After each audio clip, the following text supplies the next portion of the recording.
तो स्वागत है इटावा कांड पार्ट 3 वीडियो में। अब यहाँ हम राजनीतिक दृष्टिकोण से इस मामले को समझेंगे कि कितना लॉजिक और इसमें कितनी सच्चाई भरी हुई है। पहली बात, जो कथावाचक और व्यासपीठ होता है उसके पास ज्ञान का सार और सर्वस्व ज्ञान मौजूद रहता है और उसका विचारधारा बहुत ही संलिग्न और शांतिपूर्वक रहता है। अगर मान लीजिए कथावाचक के साथ गलत होता है तो वह कोर्ट का दरवाजा क्यों नहीं खटखटाया, राजनीतिक दलों के साथ क्यों मिल गया। और मैं बात करूंगा उस राजनीतिक दल के नेता के बारे में जिसने कुंभ मेला पर अभद्र टिप्पणी की थी, जिसने राम मंदिर पर अभद्र टिप्पणी की थी, जो कभी हिंदू के पक्ष में नहीं खड़ा हुआ, जो हमेशा धर्म के विरुद्ध खड़ा रहता है। मतलब कि कथावाचक अपने स्थान पे सही थे तो सपा के राजनेता अखिलेश यादव से क्यों मिले। मतलब कि कथावाचक उस इंसान से मिलता है जिसको भगवान श्री राम के मंदिर में जाने से शर्म आती है। जी, हम बात कर रहे हैं अयोध्या राम मंदिर के बारे में ही।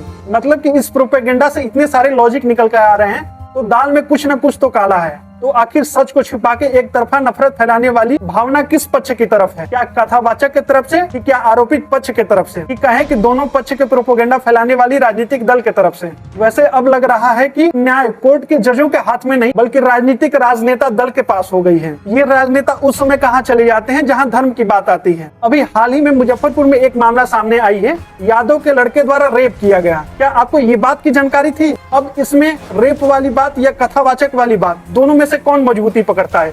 ऑब्वियसली रेप वाला।